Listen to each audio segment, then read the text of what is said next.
Welcome to the Grow Your Independent Consulting Business podcast. I'm Melissa Lieberman, a fellow IC and business coach.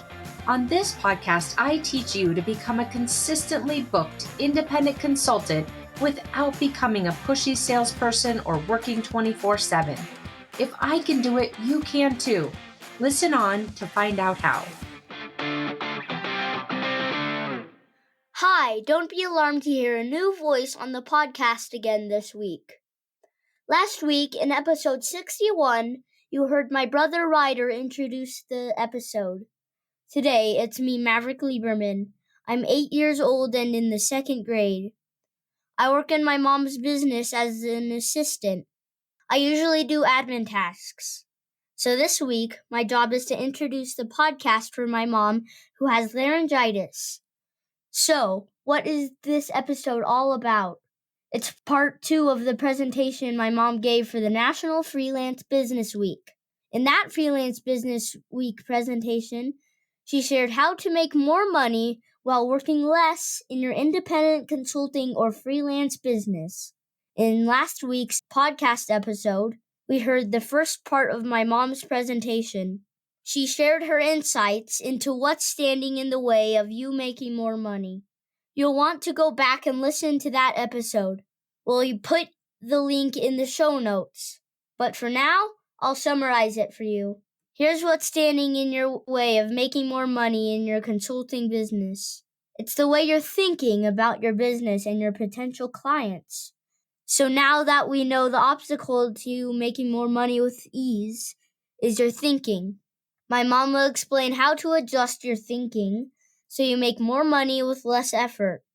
Specifically, in this episode, my mom will give you the 6 thought components you'll want to develop and optimize as an independent consulting business owner.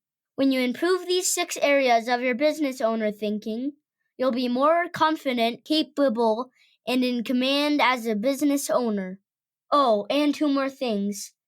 1, you can go to the website melissalieberman.com/double for a workbook and the slides that go with this episode.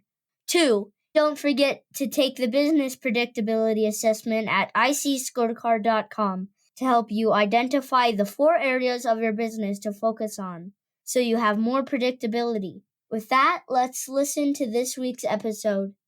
So now we're going to shift into the process, the formula to double your revenue. And what it really relies on is you shifting the way that you're thinking. For so many of us, and I fell into the same trap, and quite frankly, I do sometimes myself. In fact, I have my own coach for these exact reasons. We fall into thinking that either has been instilled upon us as belief systems since we were children, or we fall into old corporate thinking based on, things that we learned over and over again in corporate that just feel like rules of the game. And now you're a business owner. You're a business owner. And so the type of thinking, the perspective, your belief system about certain things, all of that, in order for you to start making more money and creating more flexibility for yourself, all of that needs to be questioned and shifted because you're now a business owner versus an employee or even a 6-year-old. Some of us have 6-year-olds, versions of ourselves running our business. I'll share with you what I mean by that. I think it's on the fourth component. And we don't want that to happen, right? So with that, let's talk about these 6 thought components. So if the answer to increasing our revenue is not some sexy strategy or not some magic bullets or not some update to your website or to the network that you've built, if the answer to doubling your revenue and having more flexibility at the same time is really the root cause of that, the baseline is your thinking, then we really want to look at what those thought components are that will get you from where you are right now, making the amount of money you've been making, into doubling that. It's been working for my business year over year. It's been working for client businesses year over year. And that's why I want to share this with you so that you can start putting it in place in your business and be thinking about someone who makes double what you're making now and be thinking about yourself as a business owner instead of as a freelancer who has an LLC. So many of us think about that. Someone who told me the other day that they feel like they're kind of the freelancer, the freelancer friend. That's what I was looking for. I'm just the freelancer friend with all my friends who have real jobs. They see me as a freelancer friend. When you think of yourself as a freelancer friend, and everyone else is doing something more seriously, of course you're going to create the results that you're creating because you're not taking yourself seriously. How is someone else going to take you seriously? So let's talk about these 6 C's. And I'm going to dive into what they mean and give you a little bit of this is where the workbook comes in. So, some questions to be asking yourself to build out what it means for you. So, the first is clarity. The second is commitment.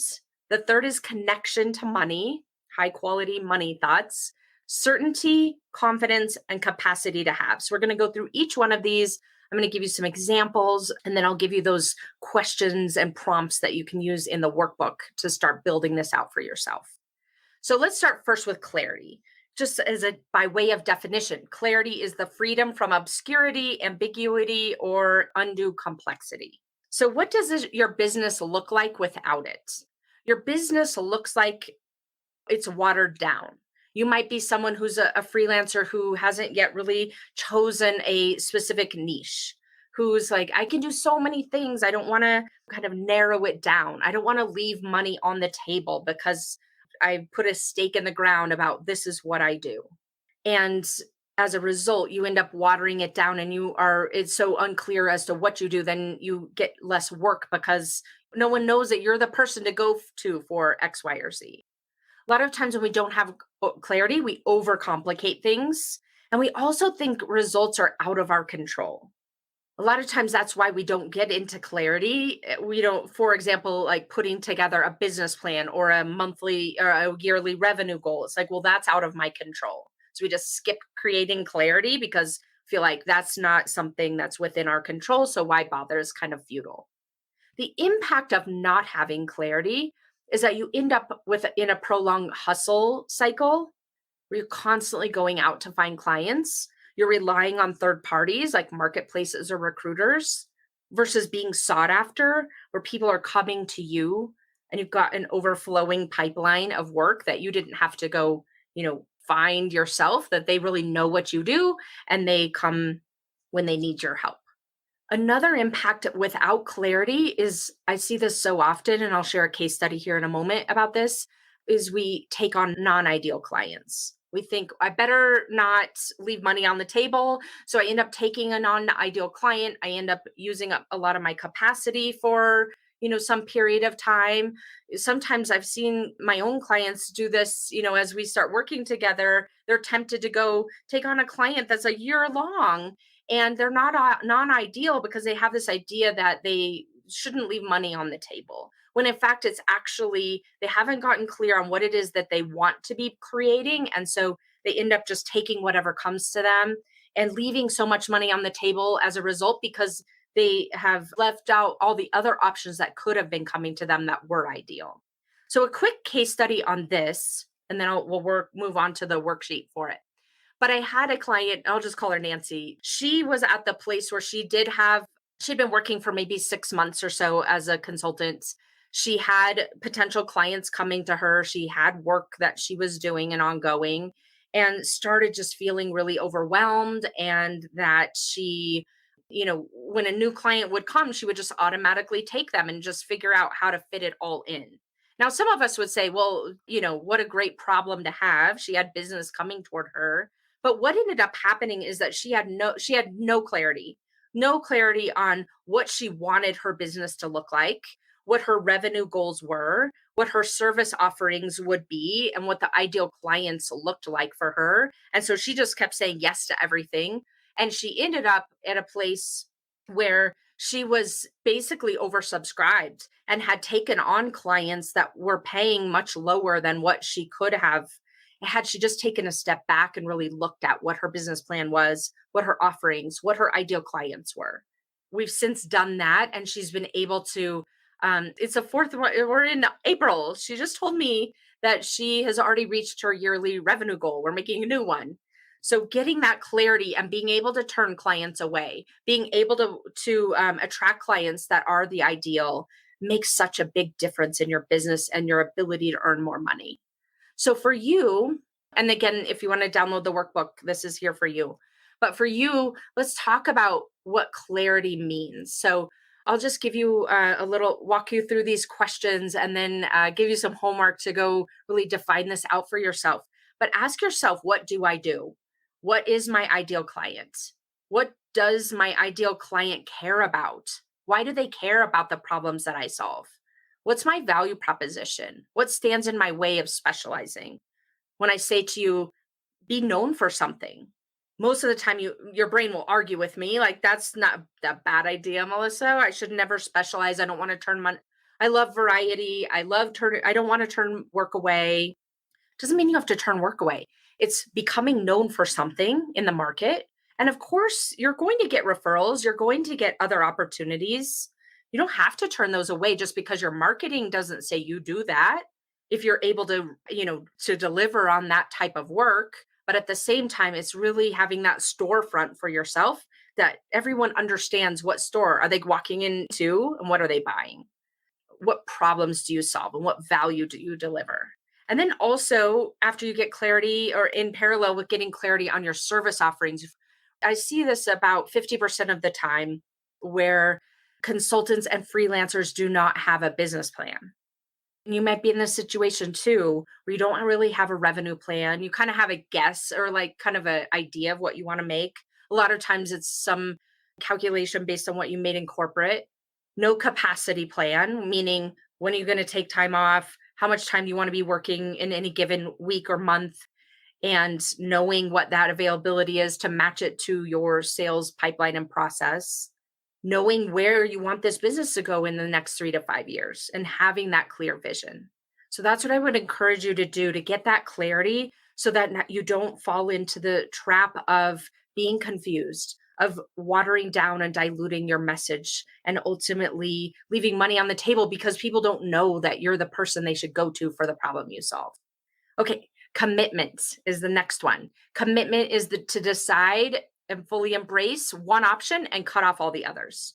I see this so often, and I'll give you a case study here in a moment, where we become a freelancer, we become a consultant, and then we just keep second guessing. Like, oh, should I still? I was talking to someone the other day. I think he's been in business for 6 or 7 years, and he's still wondering if this is viable or not. The only way to make it viable is to decide that it's viable and go all in versus trying and questioning and second guessing if it's viable.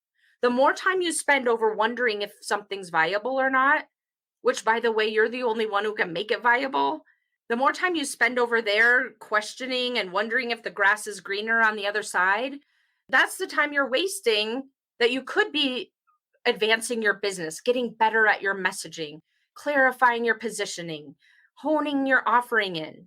When you're living in this indecision, which is the opposite of commitment, that's what's causing you to waver, maybe hold yourself back and not even do your best work because you're trying versus being all in. And ultimately, at one of the causes of overworking and under earning.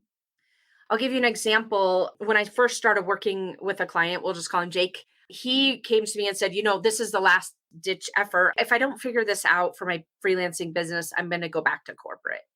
And so he's like, I've been in this sort of spinning cycle for the last year and it's killing me. I can't do it anymore.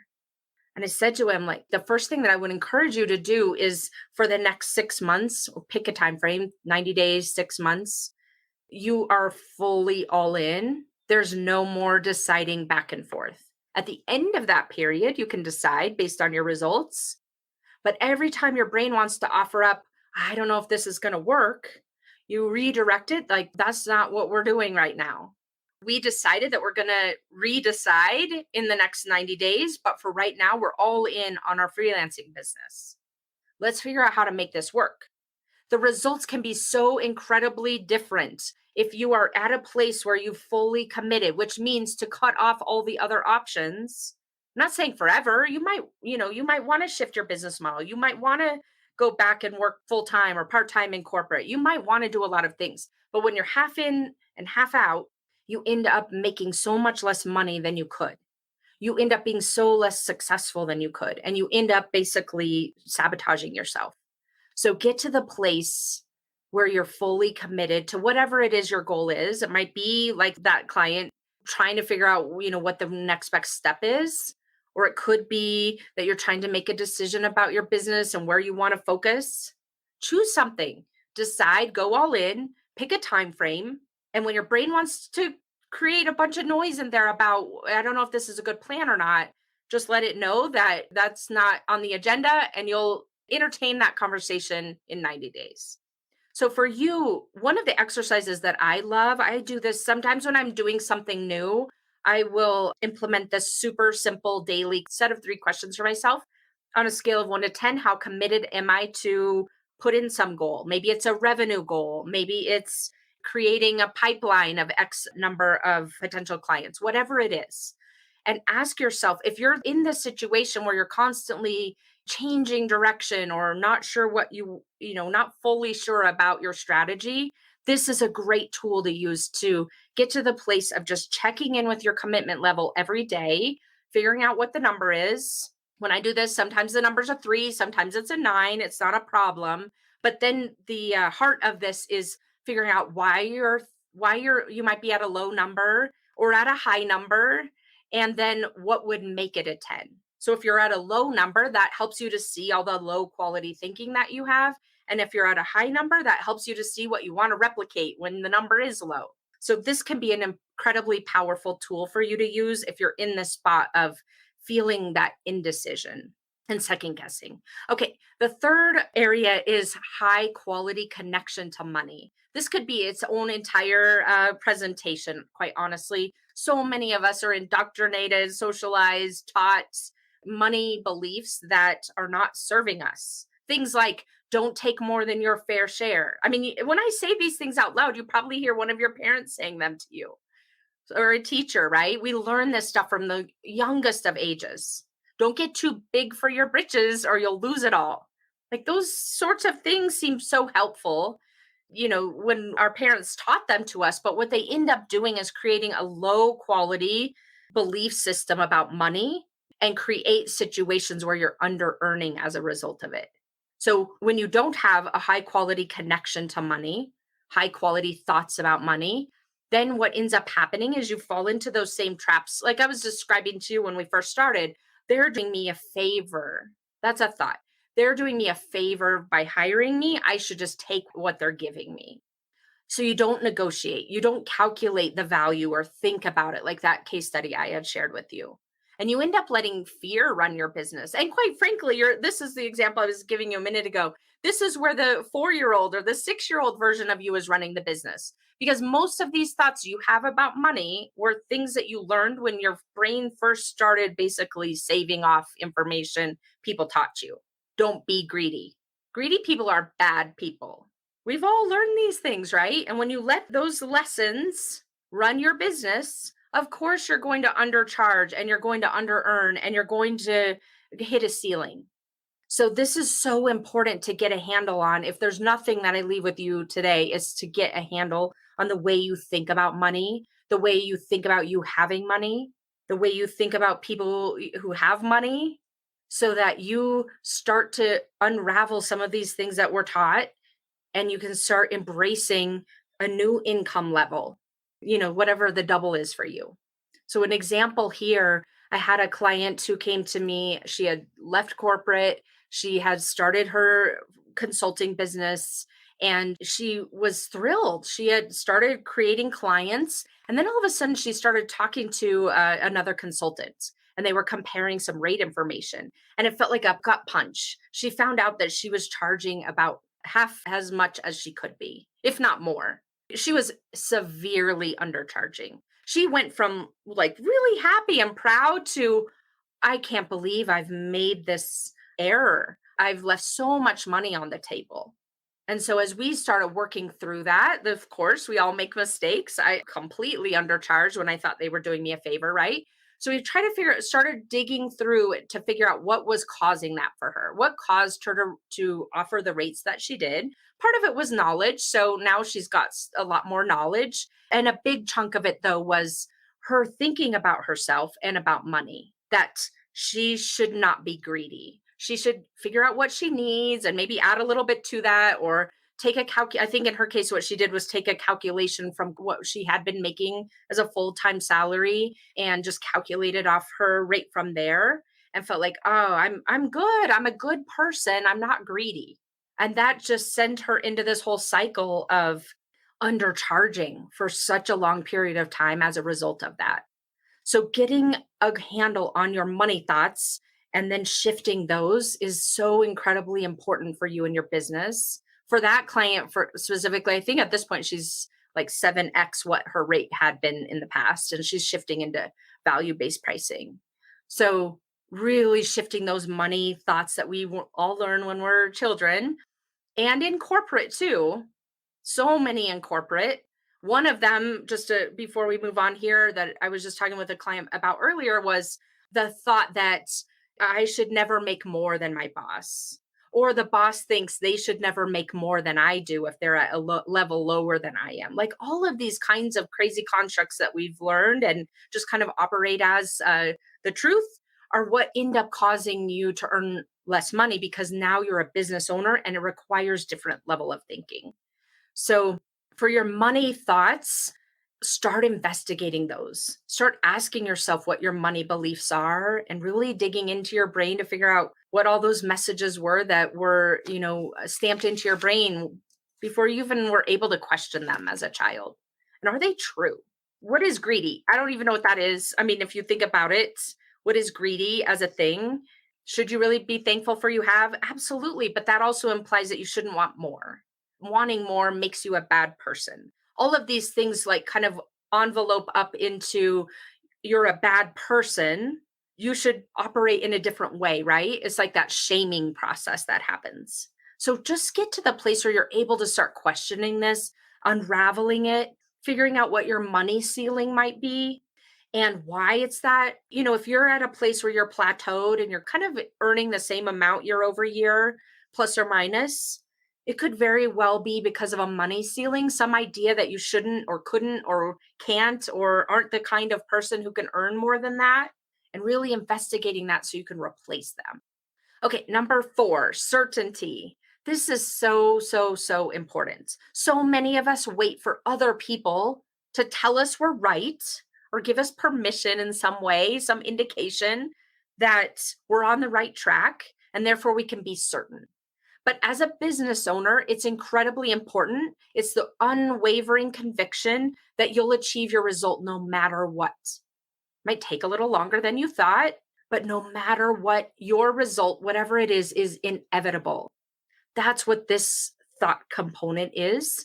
If you don't have the certainty, you may feel like this hesitating, feeling tentative, so much research. I can't tell you how many years, honestly, I spent researching things, trying to find the magic bullet.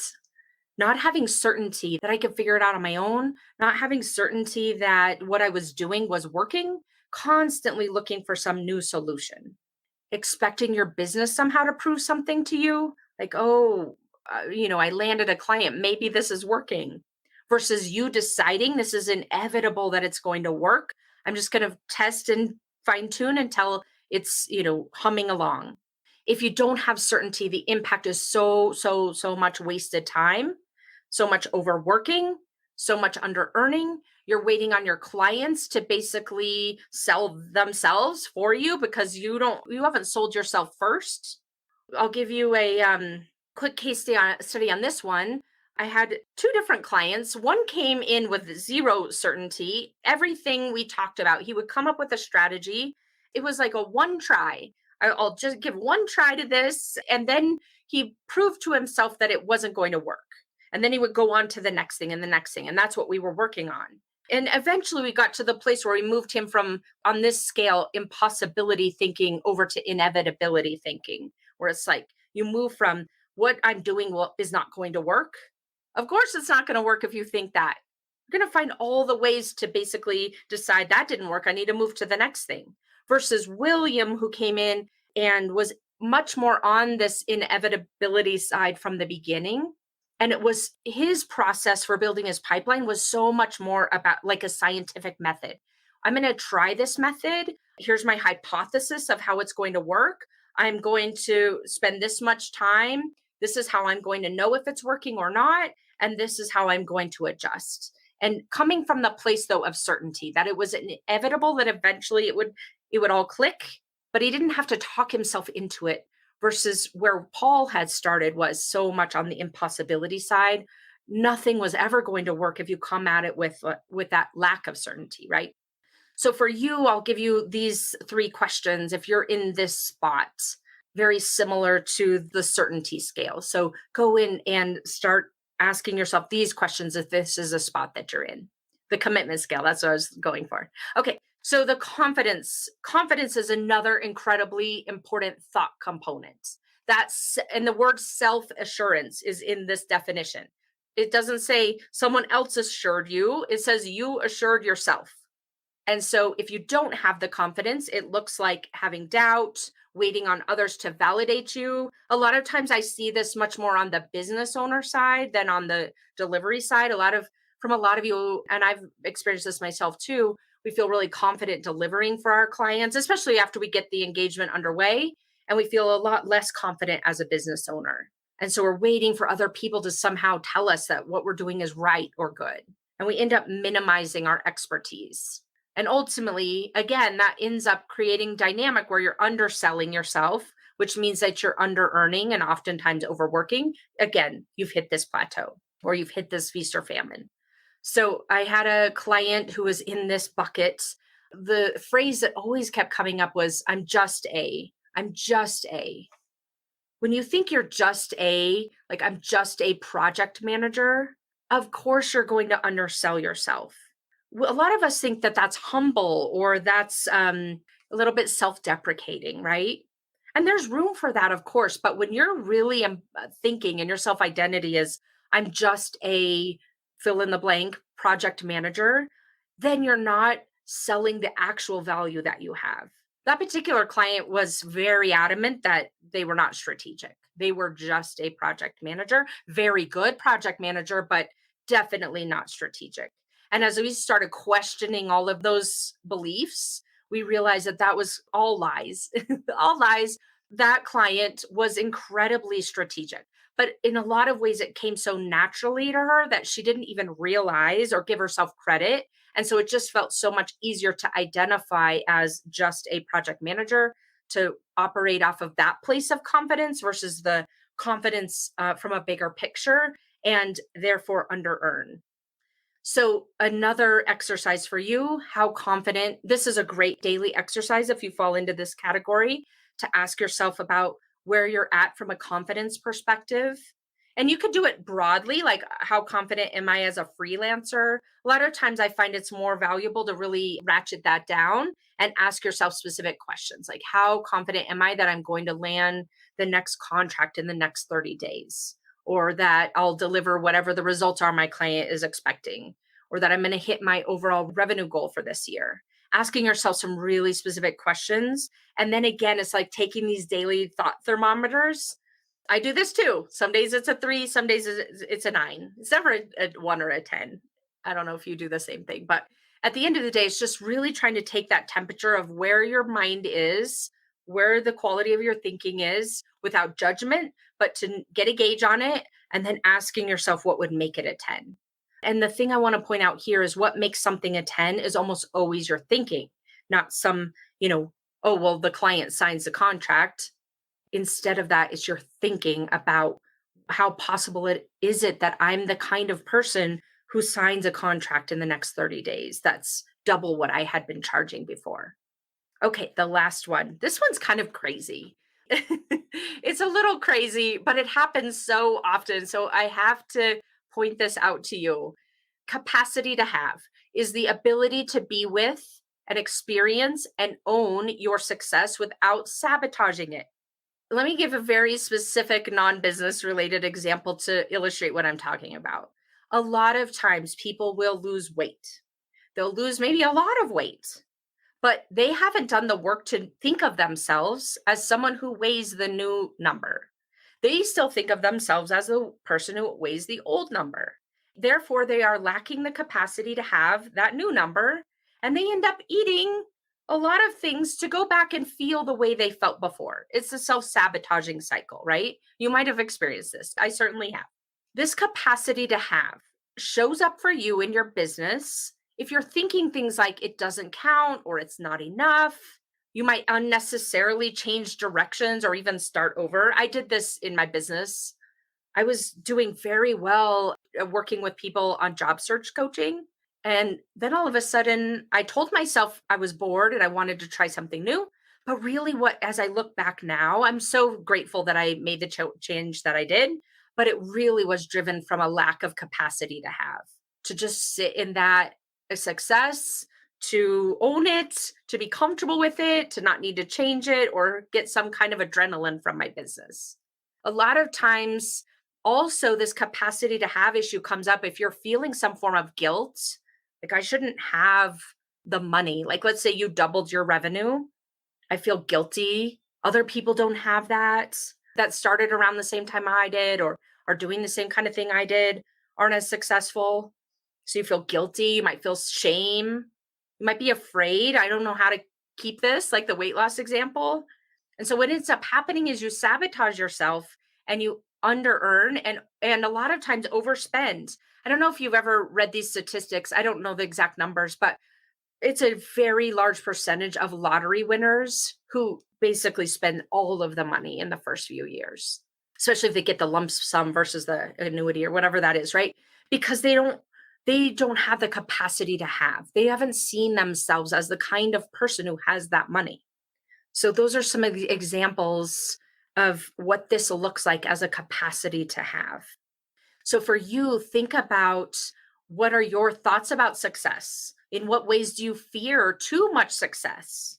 This happens so often with clients as we start talking about increasing their revenue, increasing the pricing that they've got, really diving into the depths of their business. What we end up uncovering is that they're afraid of having that level of success. They feel like, ultimately they're not, maybe not worthy of it. They're not capable of being someone who handles that amount of volume.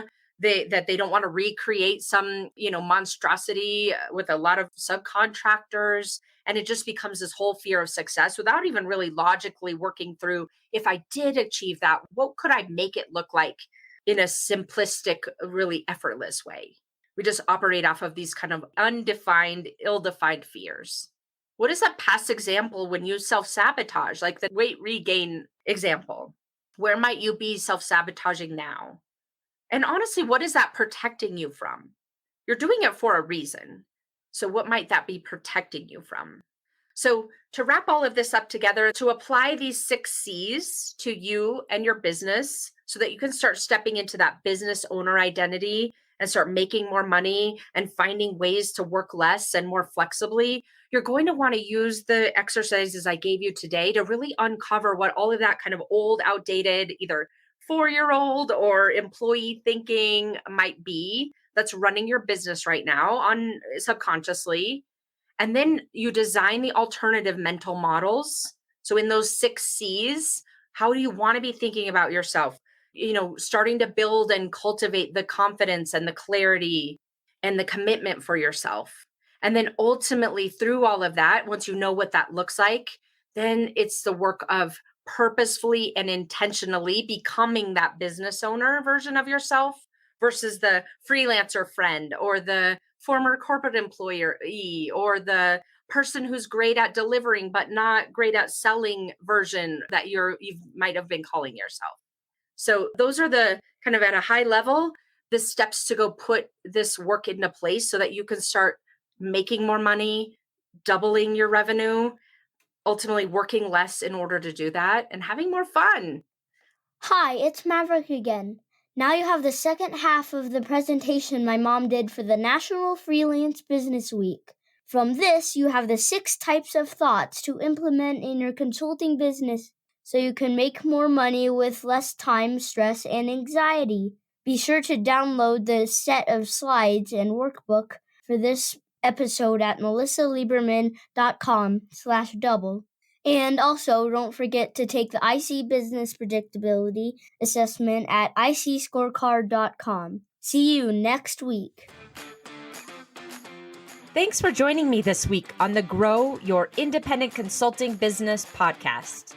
If you liked today's episode, I have 3 quick next steps for you. First, click subscribe on Apple Podcasts or wherever you listen to make sure you don't miss future episodes. Next, leave me a review in your podcast app so other independent consultants can find and benefit too. And finally, to put the ideas from today's episode into action, head over to melissalieberman.com for the show notes and more resources to help you grow your consulting practice from your first few projects into a full-fledged business. See you next week.